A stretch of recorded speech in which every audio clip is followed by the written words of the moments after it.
Hey everyone, it's July 7th, 2019. It's your episode 187 of At Percussion. My name is Casey Cangelosi, and with me as usual are Ben Charles. Hi everybody. And Carly Vigna. How's it going? Hi everyone. Good. Carly, do you want to give us some breaking news?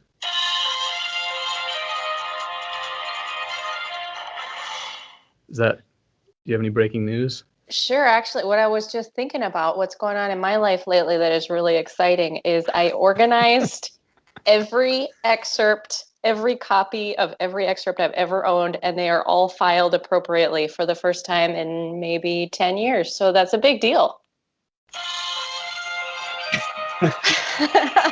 Casey, we're going to get tagged for copyright infringement on YouTube because of that stupid thing. You're right. That's probably so sorry, everyone. I found a sound effects app on my phone, and I think this is just how the show's kind of going to be now. Yeah. Ben, are you there? Are you there? Yeah. Are you had about enough of this? Should I be done? You should be done. Okay. Well, that's a good way to. We'll try to squeeze as many of those in as we can. And those of you who are listening, if you just want to stop, unsubscribe to the show or whatever, that's how it'll be now. So anyway, you guys, well, our guest today, he's professor of percussion at Sam Houston State University. He's worked with some of our most known composers, including John Luther Adams and Mark Applebaum. And he's got a great ongoing roster of commissions and interdisciplinary collaborations with various types of artists.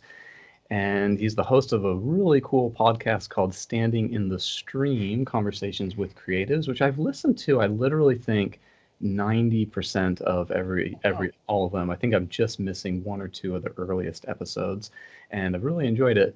He's a Yamaha performing artist, and IP artist, and Evans drumheads, and also Zildjian cymbals. And it's our buddy John Lane. How's it going? It's going well. Thank you so much for having me. And hey, thanks for listening to my podcast. Sometimes, I never hear really much feedback, so I'm glad to hear that you've enjoyed and listened to so much of that. So it's been really meaningful for me. So thank you. Yeah, sure. You're welcome. I was thinking we've started these round table type episodes, and yeah, something I wanted to do someday is get a bunch of podcast content creators together, because there's a few of us now, and just chat about it. And one of the things I feel with this podcast too is, I have no idea how many people are listening. Like, it's so hard to get a sense. Yeah. And then you go to PASIC and it seems like everyone's listening, it's really hard. So yeah, bravo on it, and I recommend it to anyone listening. Oh, thank you. Yeah. What made you decide to want to do that? Well, it started from I had a sabbatical in 2015. It was that year. And two things happened that year. Three big things happened. One, my son came into the world. That was a big deal. Yeah. The next thing that happened was I recorded this big solo percussion album of Peter Garland's The Landscape Scrolls, and I made this podcast. It really came from a place of being kind of burned out, to be perfectly honest with you. And I've always been more interested in the creative side of art making generally, not just music making, and certainly not just percussion, but just trying to figure out. There were so many people that were doing interesting work, and I just wanted to talk to them. So it came out of this kind of idea of wanting to just explore. And there were just a long list of people that I wanted to talk to. And I had this long conversation with with a friend of mine, and about just his work and what he was doing, and visual artist. After we hung up, I thought, man, I really wish I could go back and revisit that conversation. There were so many things that were interesting that I would want to write down and think about again. And so that's what kind of clicked. Oh, well, I should make a podcast, and I should just do that. I should just have those conversations with those people that I'm interested in. And just kind of went from there, and wanted to make it as high quality as possible, with the production standpoint and all of that too. So anyway, that's kind of where it came from. It's really nice. And I know, saying you're interested in so many other aspects of art, not just in music and percussion. I know I've had people write into us and say, isn't this a percussion podcast? Why are you all talking about mathematics and all these other other things and why you're talking about wind harps that sit in medieval castle windows that, you know, that, and like what I'll talk about today is nothing to do with percussion as far as, so I don't know, it's interesting that I think, yeah, as we all kind of grow up as musicians, we brought in, Ben, I think you have something, right? Yeah, you mentioned it. Yeah. They're good. It's good. Oh God, You were keeping John, it. you mentioned a name that I think a lot of us are probably familiar with through his work, Apple Blossom, Peter Garland. And other than Apple Blossom, I know he has some other works with percussion, but I don't really know anything about Peter Garland. Could you tell us about his works that you've worked on? And I'm assuming, knowing you, that you've personally worked with him as well. I've spent a lot of time with Peter. I've gotten to know him very well. We're very close, and he's an interesting artist. Let me tell you about his percussion music, though. First and foremost, how I found his music was through Apple Blossom. I mean, that's the piece that everybody knows. And Christopher Deane, when I was a student at UNT, played a recording for me of the percussion group, Black Earth Percussion Group recording of that piece, and I was totally mesmerized by it. And then just sort of filed that away as something that I might explore when I was in Cincinnati, because then I went on to study there with the Percussion Group Cincinnati. And I saw a recital of another doctoral student, and he played this piece called Nana and Victoria, which is a big multi-percussion solo of Peter's. And I was just totally tranced by this piece. I just totally lit me up in a way. I said, that's what I want to do. You know, so I went and got the piece and learned it, and it's for, you're supposed to play it on Native American toms, and it has a rattle and water drum. I didn't know until I got the score that each movement also has a poem attached to it. And so I'm been a big proponent of speaking percussion repertoire. And so when I do that piece, I speak the poem and then play the movement, speak the poem, play the next movement. So that's the piece that kind of got me started. And so I did all of my doctoral research there at Cincinnati was on Peter's music. So I wrote to him. John Luther Adams actually gave me his address. He claims that he's really easy to find, but he's very hard to find. But I tracked him down, got John Luther Adams, sent me his mailing address. I sent him a letter, and he sent me this beautiful typewritten letter back saying, you know, this reminds me of when I wrote to Lou Harrison for the first time when I was a student. And it was just struck up this lovely correspondence via letters, which was crazy, you know, back in, that was in what, 2006, 2007, something like that. Anyway, so he has several percussion solo pieces. Nan and Victoria, I mentioned. I commissioned a piece called The Landscape Scrolls, which is a concert-length piece. And that recording just came out in last fall on Starkland Records, so you can find that. There's a number of chamber music pieces that he has. There's a collection of 3 pieces for percussion that has a few quartets in it. The Hummingbird Songs is a big, sort of like his version of clapping music. It's for hand claps and whistles and bird calls and that kind of thing. Anyway, and then a number of, I think Peter's most beautiful music is actually his string quartets. And he has 2 phenomenal string quartets and a bunch of chamber music with small percussion as well. So anyway, I can go into the weeds on all that stuff. But yeah, Peter's music is fascinating, and it's in large part influenced a lot by Native American music and culture. He lived in some Native American villages in Mexico for a while, and so it's heavy stuff, and more people should know this music and play it. I think it's great. So Great. that was the big impetus behind putting the recording out of the Landscape Scrolls. Was I thought this was a really important piece and hoped that more people would play it and pay attention to it. So Yeah, sure. yeah. Well, John, this brings to mind, I remember a while back I read something that you wrote, and I'm sure it's on your website somewhere, about how you say basically any piece you play now, you're more interested in performing a piece by a composer that you've worked with personally or met personally or corresponded with personally. And could you tell us about like your kind of philosophy on that? Sure. I talk a lot about this with students, and about choosing music. I think it's a heavy topic, right? Like, how do we find music to perform? Like, how do we decide what to play? Um, I've just had really great experiences working with composers. Not just percussionists writing music, but composers who don't play the instrument that have an idea about things they want to hear, or things they are curious about, and are ideas, just ideas. And so I found those to be really rewarding experiences, regardless of the quality of the piece that ends up coming in the end.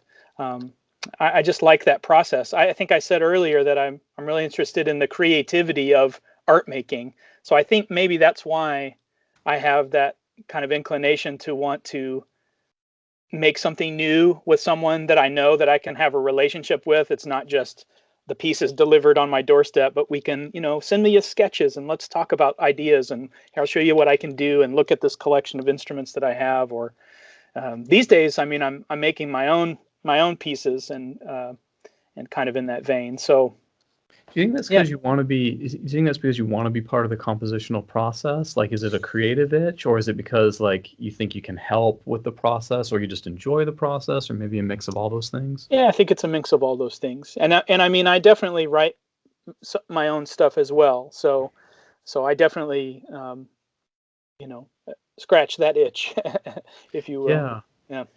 Well, and we do have a question from Facebook Sure. regarding your compositions, and I believe it's right here from Chris Hewitt. Says, love John's music. Questions: do you have any compositional systems that you gravitated towards when you started composing, and do you still use them? Yeah, I've explored a lot of different systems. I experimented with graphic notation for a while, which I liked. I like to improvise, and so there were a few pieces that used that, and I still dabble with that from time to time.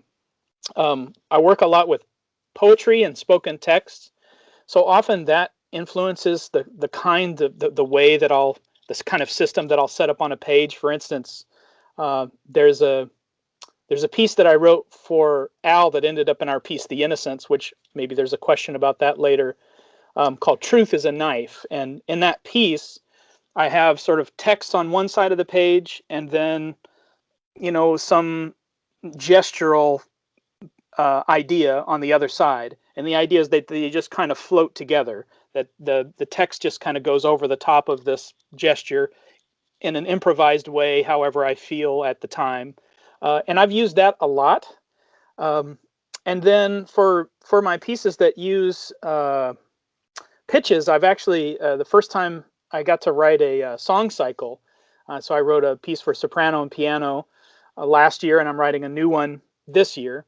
And for that one, I use, set theory, pitch sets, and working with rotational arrays, and that type of thing. I find that a lot of fun to work, compose atonal music in that way.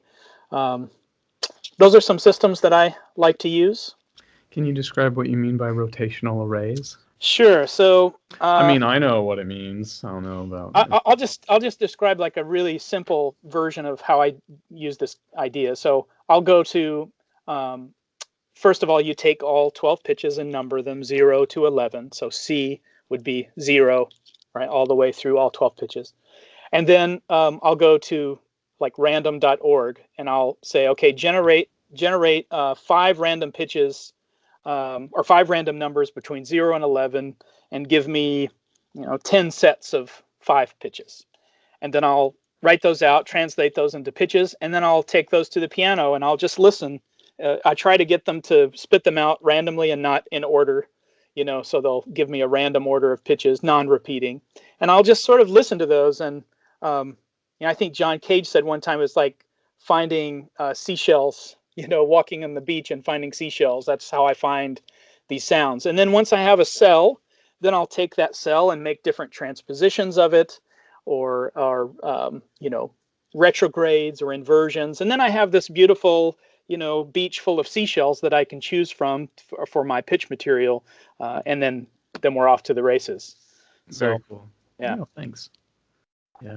Ben, I think, we've got a pretty loaded show today, I think, so maybe we should try to start early. I think you have a topic for us? Give John Yeah, a break. we always like to try and cover a topic first before we get too far into discussing a certain person. And the name Alan Oddie keeps coming up, so I figured we just dive right into my topic for today, which is Percussion Group Cincinnati, which probably most of us are fairly familiar with. But my first experience with Percussion Group Cincinnati was when I was an undergrad student at UNT, maybe around 2006 or so. Percussion Group Cincinnati came and performed a program, and I remember they did Dressur by Mauricio Kagel, which I had never seen, didn't know anything about walking into it.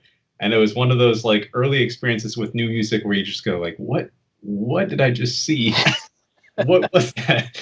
And then my other favorite personal memory is I saw them at PASIC a few years ago. I think it was when they did the John Cage celebration. They did living room music. I think they just did Story. No, actually, no, they did couple movements, maybe even the whole piece. I don't know. Anyway, but their living room music was by far the best living room music I could imagine existing. So I'll give just a little brief backstory on Percussion Group Cincinnati, and it was founded actually sort of out of the ashes of Black Earth Percussion Group, which John already mentioned, and we talked about, believe it or not, way back, I think it was 2015 on episode 4 of At Percussion with Sean Connors. So if you want a refresher on Black Earth, you can take a look at that. But basically in 1972, Alan Oddie and Gary Kvistad formed Black Earth Percussion Group.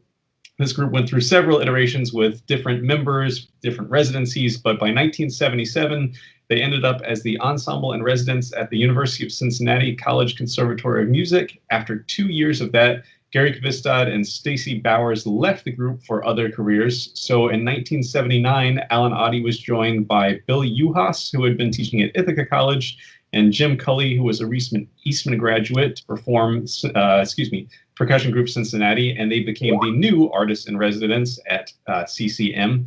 And they've been there ever since, basically. Within 1 year, by 1980, they performed their first concert in New York City. They appeared at their first PAS Day of Percussion and completed their first European tour, including a couple of recording projects. In 1981, they had their first ever PASIC appearance out of 16 to date since 1981. So they're sort of one of those regular fixtures at PASIC like Stephen Schick that appear quite a few times every couple of years. They've worked heavily with John Cage, and Cage wrote several pieces for them, including his Ringa with Music for Three, which was written for them and premiered at PASIC 1984 in Ann Arbor. In 1985, Bill Uhas left Percussion Group Cincinnati, and he was replaced by percussionist Jack Brennan for a year and a half. After that, Ben Toth replaced Brennan for 5.5 years, and during this period, there was a grad student at CCM by the name of Rusty Burge that often joined the group for quartet performances. And in 1992, Rusty Burge joined the group as a full-time member, and either at that point or shortly thereafter, Ben Toth left the group. In 1988, they premiered Russell Peck's percussion concerto, The Glory and the Grandeur, with the Greensboro Symphony in North Carolina, and that they performed that concerto several times, it seems like the world over. And I remember reading an article where they said every single time it gets a standing ovation. It's one of my favorite pieces I've gotten to perform it. It's super cool. And one of the coolest things about this group is they've really taken great care to work directly with composers, much like John was talking about, including, I mentioned already, John Cage, Herbert Brun, and then many CCM students have written for this group, and I'm sure Alan Oddie has workshopped their pieces with them. They were inducted into the PAS Hall of Fame just a couple years ago in 2017. And from that article, Steve Schick gave a quote. He said, "They are on par with the great chamber music ensembles of any size or instrumentation. Their goal as a percussion group has been to continue the distinguished lineage of great chamber music playing. They have modeled themselves on the tradition of great string quartets and the maker of the La Salle or Guarnieri. They are a treasure exemplary of the highest ideals we have for ourselves as percussionists." And then John Lane actually also gave a quote for that same little PAS write-up where he said, "When they began to play, it was absolutely magic. The sound, the touch, and perhaps most of all, they had something to say with every piece. That they performed at the highest possible level is not surprising, but that they could offer this as an intimate, community-oriented event for mostly locals with a few students was deeply meaningful." So that's sort of the Cliff Notes version of Percussion Group Cincinnati and Alan Oddie, and I'm sure that John Lane has much more to add to that discussion. Man, Well, thanks, man. well, you guys should have Al on your show. I mean, that's number one. You should definitely have him on. But I can tell you that quote that I gave was, I just moved to Cincinnati to be a student there, and they said, "Oh, we're having a concert." It was before school actually started. I think it was in the summer, and it was at this little community church up in northern Cincinnati in one of the suburbs. This tiny little church, this pews and a little stage up front, and they played sort of their greatest hit show. They played the Imaginary Landscape #2. They played Living Room Music. They played gosh, what else was on that program? The Chilean songs, a number of their sort of standard pieces.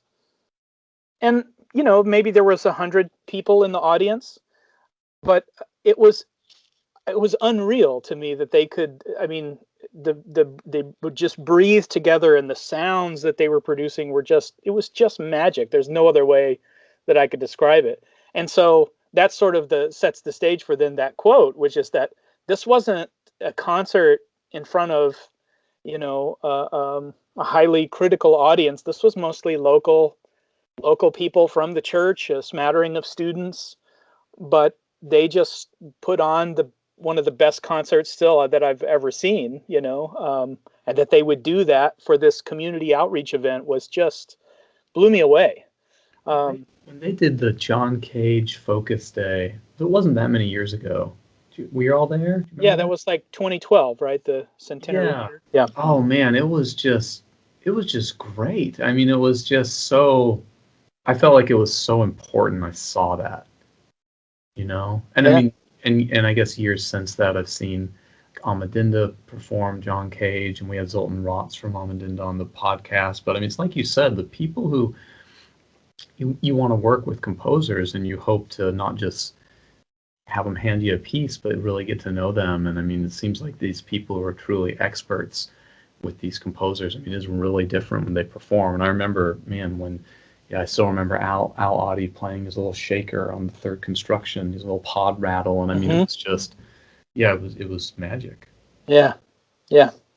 And part of that is, part of where I'm coming from with making these personal connection with composers, and I mean, that was definitely what I saw modeled there at Cincinnati. That's why I do that, because I saw how successful it could be to find a composer whose voice you thought was really interesting, or somehow spoke to your taste or your sensibilities, whatever that is. But then to partner with them in a way, in a creatively charged kind of environment, can produce just beautiful, beautiful results. So I saw that modeled time and again there, and so that definitely was where that came from for me too. But they worked really hard for almost 40 years. And they have a big studio in the basement of CCM, and they had time blocked out every day, and they just played every day.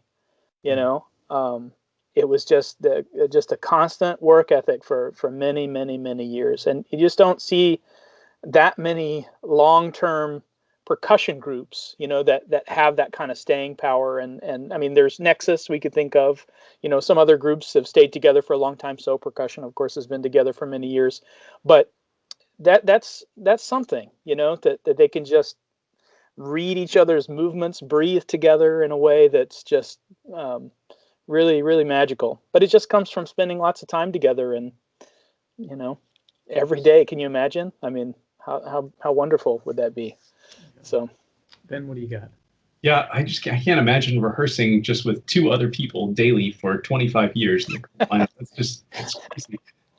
One thing that I was fascinated to sort of read about is, and the other artist that comes to mind with this thought is Nancy Zeltzman, and they talk about how careful they've always been with like constructing their sounds and trying out different mallets and trying to get a blend. And obviously, like I said, Nancy Zeltzman with Marimba Lynn was another artist that put a lot of thought into that. And one thing I've heard that I'm sure you could clear up for me, I've heard that actually they have like basically declined any sort of corporate sponsorship for their entire existence. Like, they are not a Zildjian artist, not an IP artist, not a Vic Firth artist.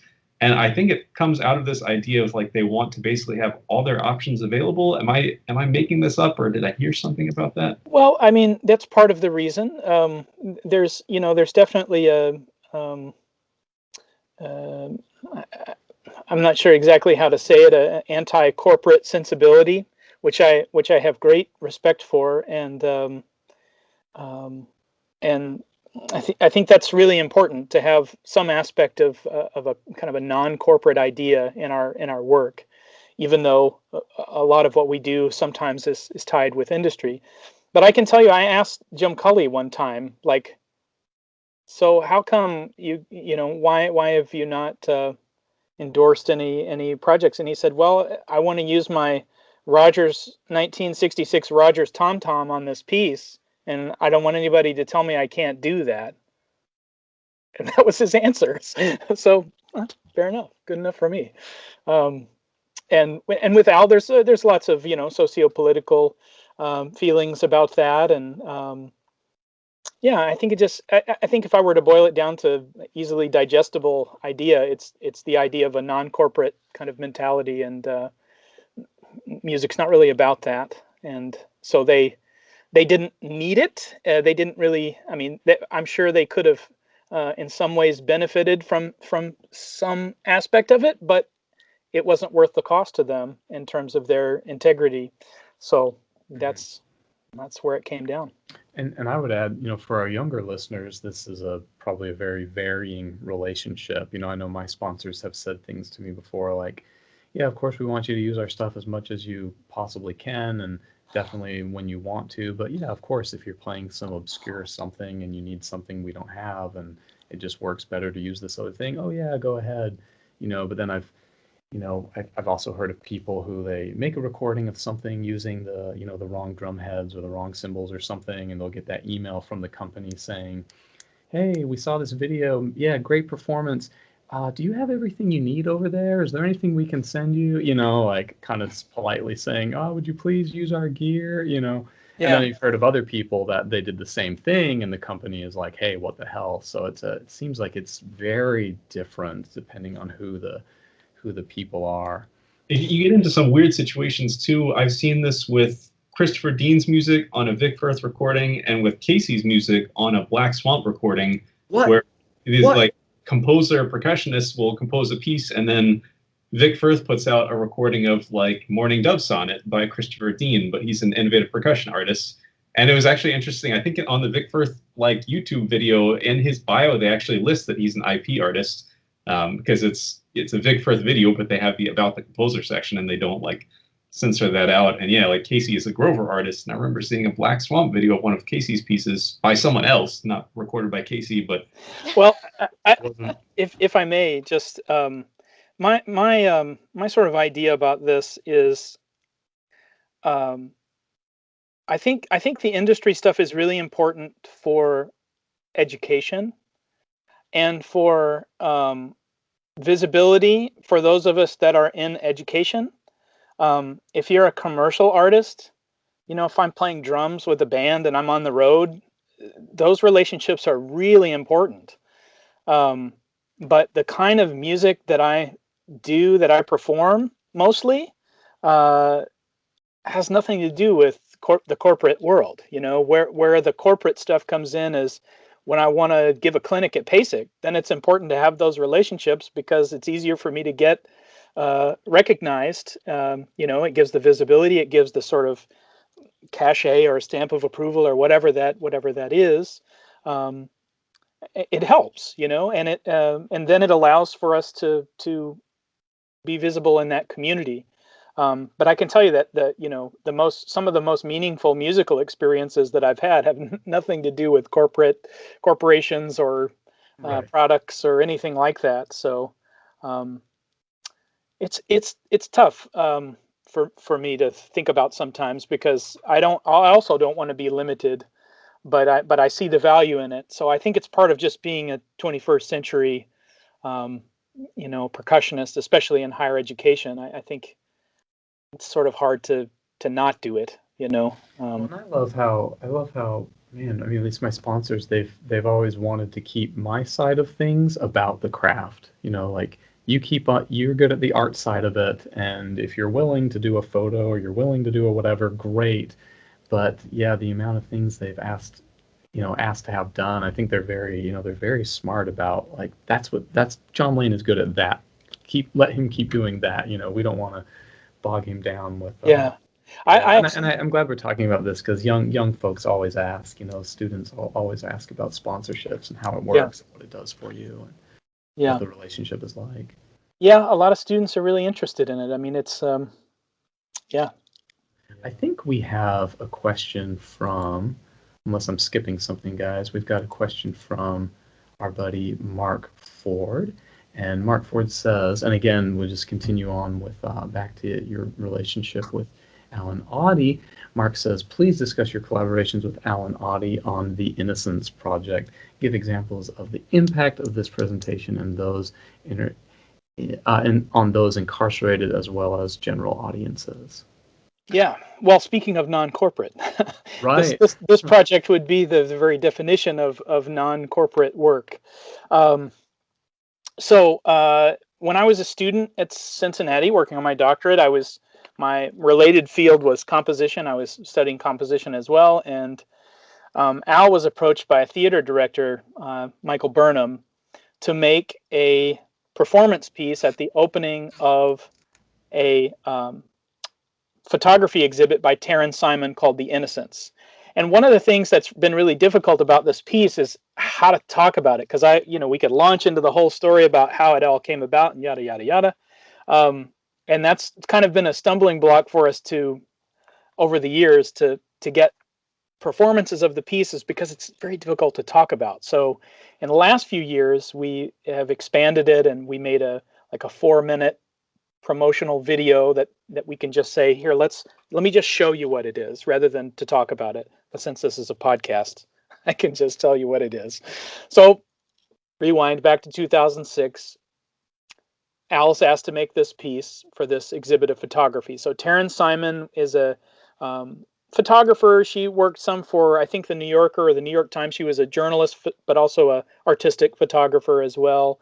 And she made these portraits of these individuals who had been convicted of crimes and served time in prison, who were innocent, and then they were exonerated through DNA evidence. And she very provocatively took these individuals to the scene of the crime and took their photograph, or took them to the scene of their alibi. And there are these huge wall-sized portraits of these people. And so this was coming to the Cincinnati Contemporary Art Center, and we were asked to do this thing. And Al approached me. He said, you should make something for this. You should collaborate with me, and let's make something together, since you're doing composition as well. And so I jumped at the opportunity, and we made this little theater piece. There was movement as part of it, a group of actors who did sort of movement, skit type active performance art kind of thing. And then we had these little interludes in between them. When we got to the gallery, we sat down and we were looking at these portraits, and we had the book. There's a book as well that was released at the same time. And so we had sort of seen some of these photographs, but to be there and see these huge wall-sized portraits of these people and to read their stories. And I'll never forget, there was a TV playing in the gallery. You could put on the headphones and sit down, and it was an interview with one of these individuals. And it was just heart-wrenching, this story. It was he was telling his story about how he felt like he was forgotten, and it's just really, really sad story. To move to tears. We're sitting there in the gallery just weeping, and going, what are we doing? Like, what are we doing? But we did it, and then a couple of years later, we had the opportunity to do it again. I did it on one of my doctoral recitals, and then just here and there, it would pop up as an opportunity to do it again and expand it and make it bigger. And then in 2016, we decided, we want to do something. What are we going to do?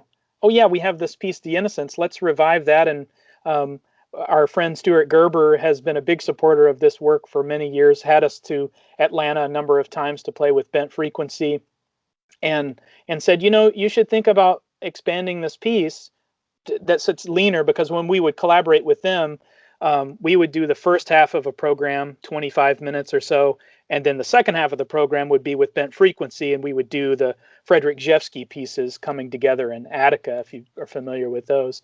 But that takes a lot more people, and he said, you should think about expanding this to be a whole, hour-long piece, just the two of you. And so we did, and now it's an hour-long piece, 16 individual tableaus that kind of explore lots of different aspects of this issue of wrongful imprisonment and exoneration, mistaken identity, incarceration itself, various injustices, racism, poverty, but also, like at the end, the resilience and the survival of these people is profound. And the last couple of years, so we've been doing that, and we found our role as advocates for this issue. And it's funny that it just sort of landed in our lap. And what's interesting about doing a piece like this about an issue that was important in 2006 is that now in 2019, it's not only still relevant, it's more relevant. There are more and more individuals that are found to be innocent in our criminal justice system, and more people exonerated. When we started, it was something like 500 years total prison time served. Now that number is well over 5,000 years. And depending on which study you read, there's some that identify tens of thousands of years of time served. Anyway, that's what the piece is. I can tell you that one of the things that it's allowed us to do is, we sometimes will get questions about, have we done this for prisoners or incarcerated people? We haven't played this piece in a prison. I think maybe even Mark asked something like that in his question. But we have played this for exonerees, and they're the ones that have been our biggest supporters. The people that work every day in the issue. I don't know if you guys are familiar with the Innocence Project, but they're a big social justice organization that does the work to exonerate people. And we've collaborated with them. We've had exonerees speak at our events. This last April, we performed at the Innocence Network Conference, which is the largest gathering of people that work in this field to exonerate people, lawyers and activists. And so we found that the people, the exonerees, the people that are doing the work are sort of our biggest supporters. So we feel okay that we're two privileged white guys talking about this issue that largely affects African American populations, deals with racism, it deals with poverty. And that's something that we've had to learn how to talk about. It's hard to talk about racism, Sure. And so I've been reading books and trying to be better, a better ally, and learn how to talk about this issue, because we'll go in and play the piece, and inevitably the question comes up, well, what do you two guys know about this? But we know a lot, actually, and we've been our biggest supporters, like I said, have been the exonerates, and they come to us and say, you're giving us a voice. We don't have a voice, and that seems like a good thing. So, yeah, that's the Innocence. So, in the last year, we did a tour in Oklahoma. We went into the public schools with this piece for the first time, which was amazing.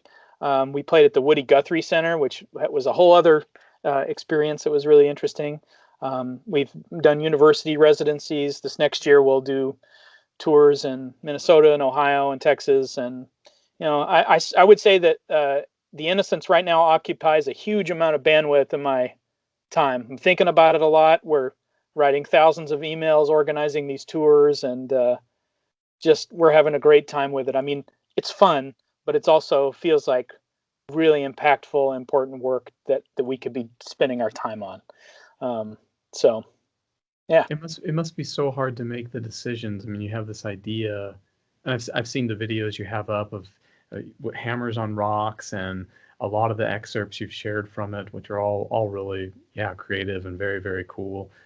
it must be so difficult to decide. Like, this is such a heavy, important thing, and you're coming into it, like you said, as an outsider who doesn't have firsthand experience, having been, like, falsely incarcerated. Like, how do you even choose? Like, I wouldn't even know where to start. Yeah. It's like I've Yeah. never written anything that nearly that important, and I don't think I have the courage to do so. Like, where do you even start with that? Well, I mean, we read a lot of books and we watched a lot of documentaries, and like I said before, this thing just kind of landed in our lap. This wasn't something that I woke up, an owl woke up one day and said, you know what, we're going to be advocates for the wrongfully imprisoned. I mean, I never in 1,000 years would have thought Right. that would be the thing that I would do, but it sort of happened, and then we just kind of got deeper and deeper into it and realized that this was a really important thing that we could do. We were sitting on a panel discussion. We did this residency at the University of Georgia. This was back when with Bent Frequency, a collaboration with them. We did this thing, and we were on a panel, and there was an exoneree, the Innocence Project representative, and there was a lawyer there. And we sort of started talking about this thing. The exoneree told his story of being, arrested and serving his prison time and going through his whole ordeal. And I said, sometimes I feel a little funny about just we're here making this music. It feels like we should be doing something more. But the lawyer was the one that spoke up and said, you're actually doing something that we can't do. We have volunteers that can come and fill out paperwork or, volunteer for the organization or whatever. But what we can't do is speak to the emotional core of this issue and advocate to people. And it feels sometimes like we're speaking to the choir, but those people have come to us and said, this helps us re-engage with the issue in a new way, because sometimes you can become numb to it or frustrated, whatever. And so this kind of recharges them. For others, it raises awareness about the issue. Maybe they didn't know about it. And then and I don't know. yeah. Oh, sorry. I think there are definitely lots of things where we preach to the choir, but I would just applaud you even more. I don't know if, I think everyone agrees, no, we don't want anyone falsely incarcerated, Yeah. Like there isn't a divide there. Like nobody thinks like, oh yeah, I'll deal with it. That happens. At least I don't know. I've never heard of anyone taking that posture on it. So it is valuable what you're doing, because they're people who like need to remember, like, hey, this is a thing we all don't like, and here's a way to feel about it and get charged up about it. Yeah, I think we're definitely a lot more comfortable now. That was a few years ago. Now we, having been in those communities with people who are actually doing the work and doing this for them, and they've really encouraged us to be advocates, and so it's really charged us up to go out and do this more. Something that Al always says, that when we do these talks to students or whatever, is that it's good to raise your voice for something other than yourself, and that's what we can do with this piece. Of course. Yeah, I think people often think, oh, our platform is so small, but it's not as small as we think. Carly, I think you have a related question from Facebook, right? Yeah, we have a Facebook question from Brady Spitz, and Brady is asking, what are the intersectional points of art, music, and politics? Yeah, that's a big question. Thank you, Brady, for that very difficult question. Well, I would say that my ideas about this have been formed a lot by conversations with Al and him giving me things to read, and some people that I would point Brady towards to read more about this issue are composers Frederick Rzewski and Herbert Brunn. There's a book of essays by Frederick Rzewski called Non Sequiturs, and number of essays in there about music and politics, and Herbert Brunn's When Music Resists Meaning. And both of those composers wrote very eloquently about this kind of intersection with music and politics. Something that I would say is that, not everybody has to, not every composer, not every performer has to be politically active in their work. Some performers just want to play Mozart. that's fine. I love Mozart, some performers want to do whatever. That's fine. But it doesn't mean that just because we play classical music or contemporary percussion music that we couldn't pay attention to, things that we see in our society or in the world that we want to comment on or talk about, something that's important. At any of these sort of political protests, I mean, maybe there's a banjo player or a Bob Dylan type folk singer, and that's sort of in the popular consciousness in America that protest through popular music is a thing. But why can't we do that with what we do? So that's sort of one intersection of that, is just using our art to talk about something that we feel is important. It's unlikely that any of us are actually going to make huge changes to the socio-political landscape. I mean, something that Zhevsky says in one of those articles is like, we're probably not going to cast a deciding vote in some, political decisions that shape the world. That's not going to happen. But it doesn't mean that we can't think about it and work on things and confront those questions in our own work. So that's kind of where I kind of see the art and politics coming together, is that just we can do it, so why not? Yeah, everything you said, it just brought so many things to mind for me. And there's John Lennon, we're probably not going to change the world, but who knows? It's not, doesn't mean it's not worth trying. And I think John Lennon clearly did. They certainly did. Yeah. I mean, you brought up Frederick Rzewski, and have you guys ever heard the Rzewski piece, "The People United Will Never Be Defeated"? No. It's like an hour-long piano work, and it's maybe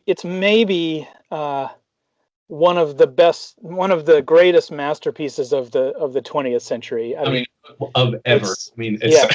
Well, okay, ever. All right. Yeah, I just remember it someone posted on Facebook, and it was I saw it, and I came back to it a day later, and I just sat there for an hour holy shit, this is just amazing. I mean, it's out of this world. And then another political piece that comes to mind, and I'm actually sort of bringing this up as a segue here. It's one that I've performed a couple of times, and I'm actually going to be performing again in September. And it's Christopher Deane's "A Robe of Orange Flame," which is about the Buddhist monk that self-immolated in protest of the Vietnam War. It's for solo thundersheet and spoken voice. And I'm a Christopher Deane student, and John is as well. And it's funny, when I hear you talk, I can just hear Mr. Deane's voice inside your head, because you seem to have such a similar outlook on things. And we had, I think it was Dave Hall, I also asked about working with Christopher Deane. But could you tell us about your experience working with Mr. Deane? I mean, that's really where the whole idea of being a composer came from. And he very much encouraged me to study composition. Because he did. And I remember working just some of those were really formative years for me when I was there studying with him, and all the professors at UNT.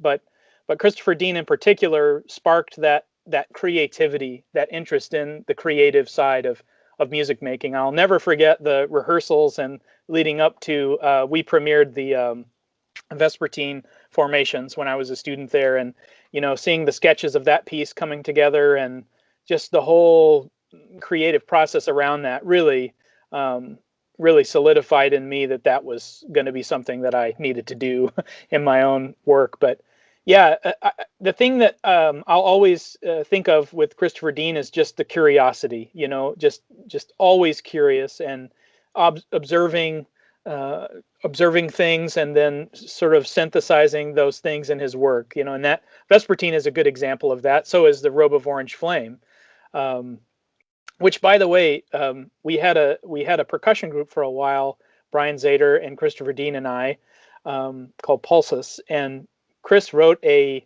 trio version of A Robe of Orange Flame for us that we played, I think, only one time. But that piece is really successful in terms of a socio-political piece. And I know this isn't a question that you asked, but I think it's important, since we're talking about political music, is like, what makes a successful political piece, you know, because you can make an anti-war piece where you shout war is bad, but that's probably not going to be as effective as finding some angle where you can reflect on the issue but not be too on the nose about it. And so that piece, it's an anti-war piece essentially, but it comes at it from the angle of trying to understand why this monk self-immolated during the Vietnam War. And it looks at that issue from three perspectives. It looks at it from the reporter who was there, who reported on it, right? And then from the perspective at the end of trying to explain to a child why this happened, how this came to happen. Mm-hmm. And that's where the whole Robe of Orange Flame comes in. So that's a beautiful piece, a fascinating and really important one. Yeah, and I think it's helpful with that piece too, that it's from a historical perspective. You're not, it maybe directly relates to issues today, but you're just speaking about something in the past, the Vietnam War, like, and I mean, I think pretty universally everyone agrees today, like the Vietnam War was just bad. Like there was no good to come out of it from basically either side. I just wanted to ask really quick about that trio version, because I think I've heard of that like once before, but I've never I can't. It's such a personal piece for me, like an individual piece. What is the trio version basically? The trio version was basically, as I remember it, Brian and I had drums and gongs and maybe a bass drum, Chinese toms, wood blocks, and Chris played the thunder sheet part. So it was basically an accompaniment, a duo accompaniment to his thunder sheet playing, and he spoke all the texts. That's what I remember of it. Gotcha. Okay, that makes more sense. Yeah. Yeah. Yeah, but just back to Deane. I mean, I love him dearly, and just one of the most important people, formative in those formative years for me. That I wouldn't be doing what I'm doing without his without his work and his sort of perspective. So really important. Yeah. One of my favorite punk rock bands growing up was Bad Religion. And, every song is something political for sure, and they're always making some social justice point of sorts. But their singer, Greg Gaffin, I know I've said this on the show already, so sorry, but he said it's great to do messages through music like this, because if music is attached to it, you can absorb the message on your own time. Mm-hmm. So you learn the words, the licks, the riffs, and the melodies are in your head, and then like when you're ready, the words will make sense. Yeah. And I thought that was really cool, because then it doesn't have that preaching to the choir effect, and it also doesn't have hey, I'm forcing you to like absorb this message. And it's I just really, really like how he said that. You get to absorb it at your own pace. Yeah. No, that's great. And one of the I'm sorry, just one more follow-up idea with that. One of the things about, I go back to our Innocence piece, one of the things that's great about being a percussionist or writing percussion music that's socio-political is that, for instance, in our piece, there's not really a single instrument on stage. We play rocks. We're playing on, I have a canjo device that I made. It's a tin can banjo kind of thing. And we're playing with keys. We're playing on cardboard boxes, but it all of those things sort of trigger different ideas, with newspapers and cardboard boxes, we're reflecting on poverty. We're breaking rocks along with the chain gang, reflecting on what that might viscerally feel like to do that. So that's just a thing, just a plug for, making interesting choices in terms of percussion. Gives us lots of different choices that we can make that can reflect on these things, not just with words, right, with music, but even symbolically. So just what you choose to hit. Hitting rocks with hammers while chanting. Yeah, sure. Carly, moving aside to something else, there was some sad news. Of course, we're releasing on July 25th, but today is July 7th, and there was some sad news just recently. You want to tell us about it? Yes, I have some sad news for you all. The percussion community received this news this week that composer Michael Colgrass passed away on July 2nd of complications from cancer. And as many of you may know, in addition to composing, Colgrass was a percussionist and a skilled jazz drummer and was known for featuring percussion instruments in many of his works.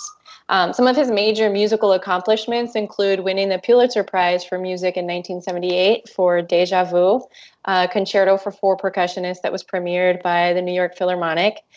He received an Emmy Award in 1982 for a documentary that was about his music. And he also played in the pit orchestra for the debut performances of West Side Story. So that's a cool story about Michael Colgrass. In the obituary that was run by the Toronto Star this week, Ulla Colgrass, who is Michael Colgrass's wife, is quoted as saying that Colgrass wouldn't want people to mourn his loss, but rather connect with the joy he tried to spread through his music. So along those lines, I'd like to share some fun stories that I read about Colgrass this week, and also share a bit of how I've personally connected with his music over the years. So the first headline I found when I was reading about Colgrass was from the Washington Post obituary that they ran. And the headline says, Michael Colgrass, composer who used humor and headstands to win listeners, dies at 87, which really piqued my interest. I had to keep reading. And Matt Schudel of the Washington Post wrote that while speaking to school groups or workshops, Mr. Colgrass would sometimes shed most of his clothes, stand on his head, do somersaults, and balance on his forearms to demonstrate the connection of the body to rhythm and dance. Students at one urban high school were shocked to silence, he wrote in a 1972 essay, but by the time the session was over, the wrestling team was dancing to Stravinsky's Rite of Spring. So I thought that was really fun just to imagine. I met Michael Colgrass much later in his life, and I can't picture this happening, but I think it sounds wonderful. Matt Schudel of the Washington Post goes on to say that Colgrass studied acting, clowning, and hypnosis, and even once hypnotized an audience prior to a performance. And on a personal level, both Ben and I had the privilege of performing a few of Michael Colgrass's works for wind ensemble with Colgrass in the audience. This was with the University of Miami Wind Ensemble under the baton of Gary Green, which was the first wind ensemble concert that we played at UM. And it was just really memorable, like the energy that Mr. Green put into the preparation and performance, and then the magic of hearing like all the orchestration come together was just wonderful. And it was extra special knowing that he was there in the audience. And last year, I got the chance to play the relatively little performed concertino for timpani by Colgrass with the FIU Wind Ensemble where I teach, which was actually written when Colgrass was still a student at University of Illinois. So this piece differs a lot from what we think of when we think about these big wind ensemble pieces and all the orchestration and texture. It was just solo timpani and brass septet, 7 players. You can still hear kind of the way that Colgrass treats melodic and rhythmic themes throughout the piece. So it's cool to see like the connection between his later works with some really great earlier pieces. For more about Colgrass, Ben did a really wonderful segment back on episode 95 featuring Beverly Johnston. And he covers more about the biographical information, some of Colgrass's pieces for percussion, and also Beverly Johnston talks about her experiences working with Michael Colgrass on the multi-percussion solo Te Tuma Te Papa. So check out episode 95 this week if you want to hear more about Colgrass. In closing, the Toronto Star publishes an invitation from Ulla Colgrass to us all. And she says, listen to his music and wish him a good trip wherever he is. Wow, thanks, Carly. I just have a quick little Colgrass story to share because Colgrass is also famously a University of Illinois alum. So being a U of I alum myself, like all the U of I people like to throw out Michael Colgrass as our lineage. But I heard many stories about Michael Colgrass even many years after he had attended. But basically, the percussion ensemble director at U of I, his name was Paul Price, and Paul Price was one of the sort of founders of the University of Percussion Ensemble movement, if not the founder. And Paul Price invited Michael Colgrass as I think a freshman student to one of the percussion ensemble performances. And the next day he said, "Oh, Michael, what'd you think of the concert?" And Colgrass said, "Well, I thought the students played very well, but I thought all the works you played were terrible." And so Paul Price was kind of like, "Oh, well, you think you can do better? Why don't you write something?" And so Michael Colgrass wrote something. I think it was Three Brothers. And the piece was performed and sort of well received. And he talks about, I went outside and I looked at the flowers blooming in the spring, and I thought, wow, I'm a composer now. And that was really how his compositional career began.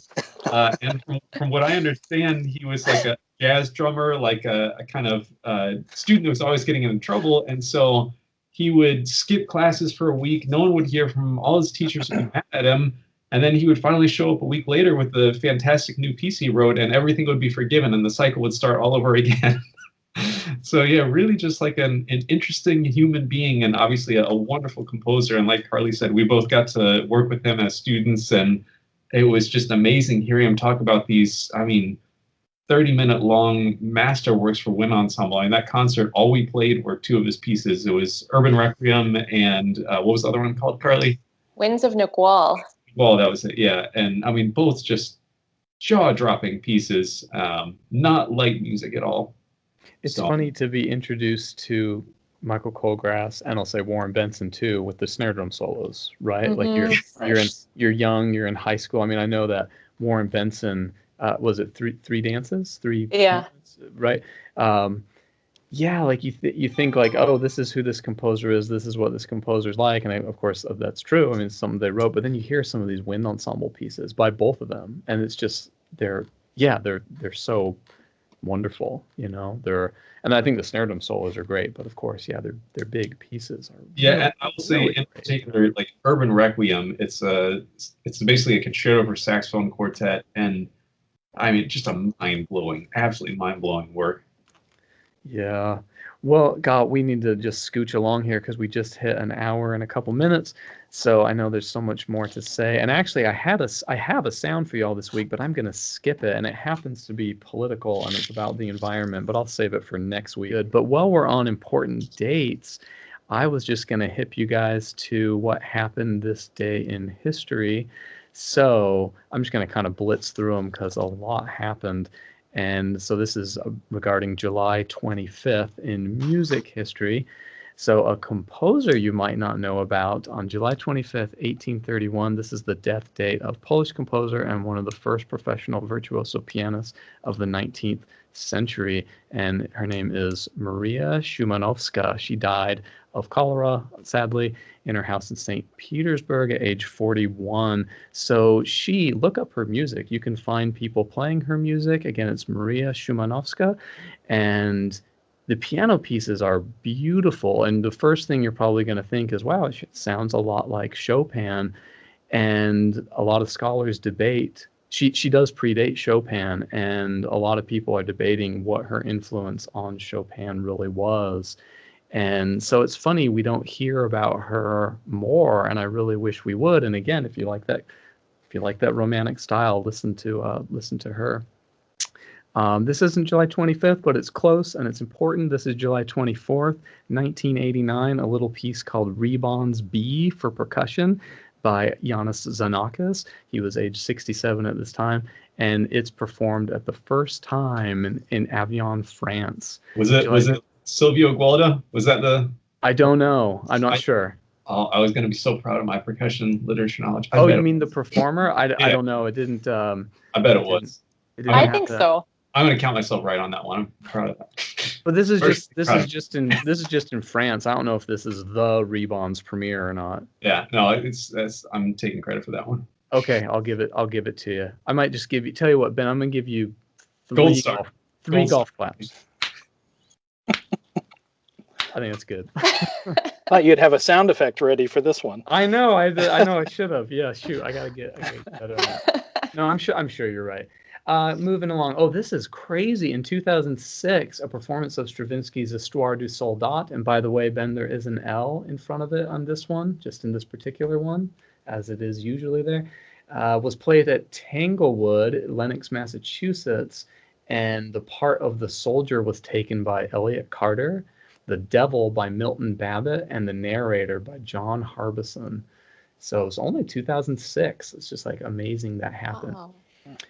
Let's see, 1933, the first Dutch radio live concert was aired by Duke Ellington. And in 1990, I actually remember this. I was 8 years old. Roseanne Barr sang the national anthem before a baseball game, and she just kind of screamed it into the mic, not singing it at all. Very Yoko Ono style, very avant-garde, Dada, crazy. And I remember thinking like that was the most bizarre thing ever, but it was very effective. Do any of you remember that? Oh, I I don't- definitely remember that. Yeah, You and she remember spit that? too. I think she like after she like spit Yeah, up the ground, I think that was a big part of it too. Speaking of there's socio-political statements. Right, right. Yeah, it was Like, very effective. I don't remember it happening, but I read about it since then, and like I think she claims that like she started too high in her range and then realized like there was just no way, and just sort of like it was something like that. But yeah, I So mean, she was gonna sing it. I don't. I mean, it's also Roseanne Barr, so who knows? But Yeah. but yeah, that was a mess. What Casey, was it at the World Series or something? What was the occasion, or was it a Yeah, football sure. game or something? National anthem in San Diego before a Padres baseball game. Okay, that I sort of remember it being baseball related. Yeah, Yeah, I do remember that. Yeah. yeah. And yeah, of course, she got just crazy criticism for it and booed just to no end during it. And let's see, I have one more for Ben because it's very easy to find Beatles history on the internet. And this is 1967. The Beatles and other UK rock groups, which I believe one was the Rolling Stones, urged the British government to legalize marijuana. Their comments were made in the London Times advertisement signed by all four of the Beatles from today in Beatles history. So those are your people, Ben. There you go. Advocating drug use.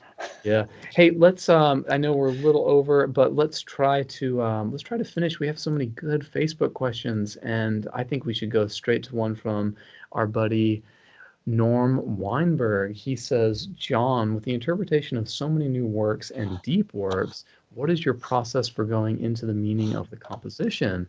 Is it generally nebulous to you, or do you, quote, see certain things inside of the notes and or give meaning to particular sounds or passages? That's hard.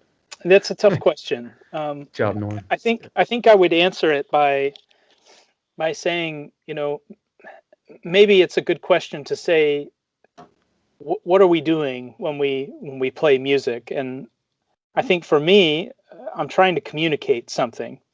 And so when I look at a piece and I'm trying to figure out what's going on in this piece and what I'm going to bring to it, I'm trying to figure out what it is that I want to say, and then what is it that this piece says. I chose the piece because it hopefully said something that I wanted it to say, and then I go about figuring out how to say that. So there's some questions that I always ask when I choose music, and I share this with students, and I thought maybe this would be a good answer for Norm's question. So evaluating a composition as an effective tool for communication. So there's some questions we can ask ourselves. First, and the idea is that, choosing music, is this a piece that I should play? The first question is, will the piece help me develop technically? So there's some particular technique that this piece does. Maybe I can get deeper into that or challenge myself in a way. Is it challenging intellectually? How's it structured? How's it put together? If the piece is not modern or Western, how did it function in its time and place? If it's not from our culture, how did it function there? If it's a historic work, you can get some deeper meaning about the piece by investigating that. Does it have any extra musical connections? What's it about? Does it reflect my interests or something that I'm interested in? Does the piece allow me to be creative or use problem solving? Another important question. And then does the piece expand a philosophical awareness? In other words, is it something that's challenging? Maybe I don't like it at first. And this particularly is good for students, that they hear a piece and they say, well, I don't like it. Well, it's okay, but let's lean into that a little bit. That's an important thing. So those are questions that I ask myself when I'm choosing pieces and what I share with students. But I think communication is what it's all about. So getting to the essence of what the piece is about, what does it say, and how can I, as a performer, bring something to that to communicate. Yeah, wonderful. Thanks. And Carly, I think one from Bob McCormick, right? Yeah, one more. So Bob McCormick says, John, please talk about some of your upcoming projects and works that you will be performing over the next year. And he's interested in both solo and ensemble projects. Okay. Well, we talked a lot about The Innocents. That's an ongoing project. We have 3 tours this year, Minnesota, Ohio, and Texas. Various universities and high schools and those kinds of things. And we're still organizing all of that. But that takes up a lot of my efforts these days. The other big project that I have going on will come to fruition in 2 years, but we're starting on it now.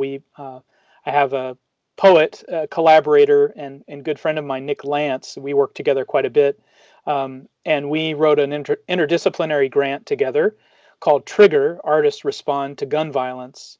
And our goal is to make 3 artifacts over the next 3 years. So we got funds to commission poets and composers, and we're making 3 things: a book of poetry with the commissioned poets, which will be published, an electronic online folio of new works for speaking percussionists, and then a professional recording of those works. And I can confirm we have some composers on board: Molly Heron, Danny Clay, Amanda Schofs, and percussionist Bonnie Whiting and Alan Oddie will be joining on that as well. And both Bonnie and Al will be making works, but also coming down and doing performance and appearing on the recording. So 3 artifacts, all addressing the concept of gun violence, responding to gun violence. So those are kind of my 2 big projects, The Innocents and this Trigger project for the next couple of years. I have projects with my students that I'm always really excited to talk about. We just premiered a piece by Monica Pierce called Velvet. Monica's a terrific composer from Canada. Originally, she's living in New Orleans now, but terrific composer. We did a marimba quartet of hers. We recorded that on a program of Mexican and Canadian composers that we called Liquid Borders, which was sort of fun to do. Another great piece on that concert was Gabriela Ortiz's Liquid Borders, the namesake that I named the concert after that. This year we're going to do, we have 2 composers we're working with, Paul Schutte and Jeff Harriet, making two new pieces for percussion electronics. We're going to do the Andreessen Workers Union and some of those Chilean protest songs on our fall concert, which I've never done the Andreessen before. So if you've done that or have any tips, I'm all ears. That's going to be a lot of fun. My friend Jason Baker did that at Mississippi State this last year, and it looked really fun, and I want to get in on that. So, my wife and I have a trumpet and percussion duo that's basically been on hiatus since our son came along, and we don't have time to rehearse anymore. But I hope in the next year or 2 that we can reestablish our duo, and we had commissioned a few pieces, and really looking forward to getting back into that again, maybe in the next year or 2.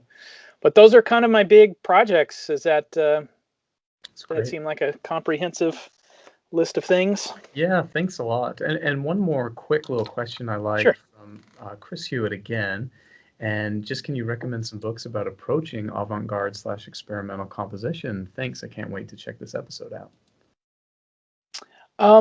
I really like John Luther Adams' books, Winter Music. There's a really great chapter in there about how tools influence the work, and that one's been a really important one. Of course, all the standard books. Henry Cowell's New Musical Resources, hugely important book. Harry Parch's Genesis of a Music. I mentioned Frederick Rzewski and Herbert Brunn's books. Those are both really important books about composing. Of course, like the biggest shadow over my whole life in many respects for many, many years was John Cage. And I've read everything that's come out, all of his books, but also everything that has been written about him.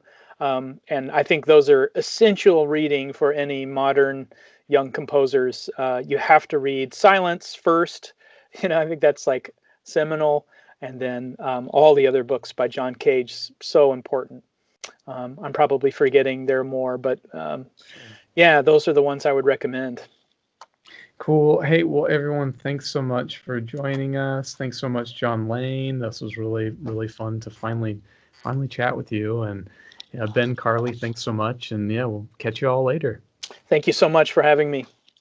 Sure. Bye, everybody. Bye.